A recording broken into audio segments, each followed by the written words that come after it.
Hi friends, welcome back to my channel. இனி ஒரு புது வீடியோ. இன்னைக்கு நம்ம வீடியோல என்ன பார்க்க போறோம் அப்படினு கேட்டிங்கன்னா கப்சா ரைஸ்க்கு தேவையான மசாலா தான் இன்னைக்கு prepare பண்ண போறோம். இது ரொம்ப நாளா நம்மளோட சப்ஸ்கிரைபர்ஸ் ஒருத்தவங்க ரிக்வெஸ்ட் பண்ண வீடியோ தான். இந்த வீடியோவை நீங்க ஸ்கிப் பண்ணாம ஃபுல்லா பார்த்தாதான் இதோட ஸ்டெப் பை ஸ்டெப் உங்களுக்கு புரியும். இதுவரை நம்ம சேனலை சப்ஸ்கிரைப் பண்ணாதவங்கன்னா சப்ஸ்கிரைப் பண்ணிட்டு இப்போ வாங்க நம்ம வீடியோக்குள்ள போகலாம்.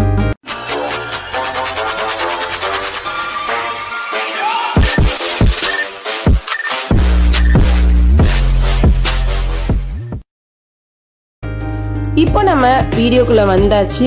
இந்த மசாலாவுக்கு தேவையான இன்கிரிடியன்ட்லாம் என்னென்ன அப்படிங்கறத சொல்றேன். நீங்களும் பண்ண போறீங்க அப்படின்னா எடுத்து வச்சுக்கோங்க.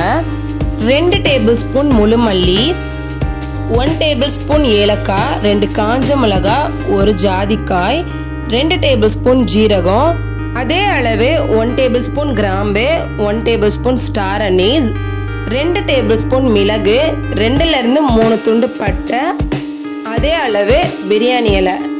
அவ்வளோதான். நம்ம எடுத்து வச்சிருக்கிற இன்க்ரீடியன்ட் எல்லாத்தையும் ஒரு பேன் எடுத்து பேன் நல்லா ஹீட் ஆனதுக்கப்புறம் நம்ம ஒன்று ஒன்றா இது கூட நம்ம ஆட் பண்ண போகிறோம்.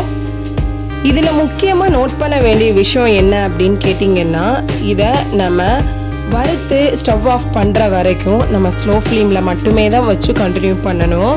நீங்கள் எக்காரணத்து கொண்டும் நம்ம கொஞ்சம் பொறுமையை இழந்து நம்ம ஹை ஃப்ளேமில் வச்சு குக் பண்ணி பார்ப்போம் அப்படின்னு நீங்கள் ட்ரை பண்ணிங்கன்னா இது டோட்டலி இதோட ஃப்ளேவரை அப்படியே மாறிடும். கண்டிப்பாக அந்த தப்பு மட்டும் பண்ணிடாதீங்க. இதே மாதிரி ஸ்லோ ஃப்ளேமில் வச்சு நீங்கள் குக் பண்ணிட்டு வாங்க. இது மேக்ஸிமம் பார்த்தீங்கன்னா ஒரு 15 to 20 மினிட்ஸ் மட்டும்தான் எடுத்துக்கும். அதுக்கு மேலே ஆகாது. ஸோ நீங்கள் பொறுமையாகவே ட்ரை பண்ணுங்கள். இதோட லாஸ்ட் ஸ்டேஜ் நம்ம வறுக்கும் போதே ஒரு நல்ல ஒரு ஃப்ளேவர் கிடைக்கும். அந்த ஃப்ளேவர் ஒரு கொஞ்ச நேரத்திலே நம்ம ஸ்டவ் ஆஃப் பண்ணிடலாம். அவ்வளோதான். இது ஒரு 50 மினிட்ஸில் நான் ரெடி பண்ணிட்டேன். இப்போது ஸ்டவ் ஆஃப் பண்ணிவிட்டு இந்த மாதிரி ஒரு பிளேட்டில் நம்ம ட்ரான்ஸ்ஃபர் பண்ணிக்கலாம். இது நல்லா சூடாக ஆறுனதுக்கு அப்புறம் தான் நம்ம இதை பவுடர் பண்ண போகிறோம். இதோட குவான்டிட்டி நான் எந்த அளவுக்கு நான் சேர்த்துருக்கனோ அதே அளவே நீங்களும் ஆட் பண்ணுங்கள். கொஞ்சம் கூடனாலும் அதோட கசப்புத்தன்மை நம்மளுக்கு தெரிய ஆரம்பிச்சிடும். சூடு ஆறுனதுக்கு அப்புறம் இந்த மாதிரி ஒரு மிக்ஸி ஜாரில் நம்ம இந்த இன்க்ரீடியன்ட் எல்லாத்தையும் ஆட் பண்ணி கிரைண்ட் பண்ணி எடுத்துக்க போகிறோம். இது கூட நம்ம ஒரே ஒரு இன்க்ரீடியன்ட் மட்டும் ஆட் பண்ண வேண்டி இருக்கு.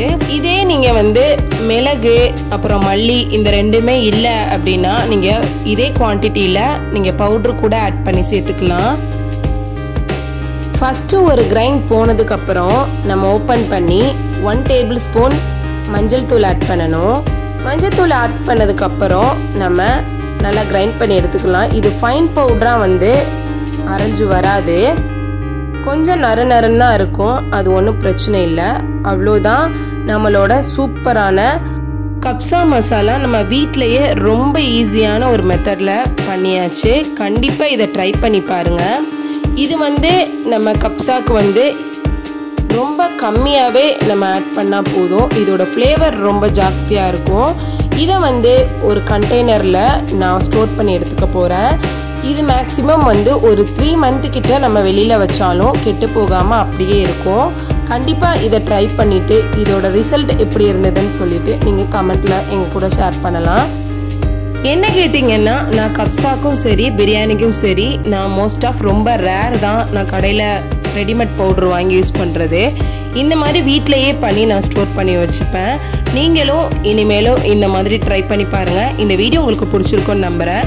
இந்த வீடியோ உங்களுக்கு பிடிச்சிருந்தா லைக் பண்ணுங்கள், ஷேர் பண்ணுங்கள், சப்ஸ்கிரைப் பண்ணுங்கள். பக்கத்தில் இருக்க பெல் ஐக்கானையும் கிளிக் பண்ணுங்கள்.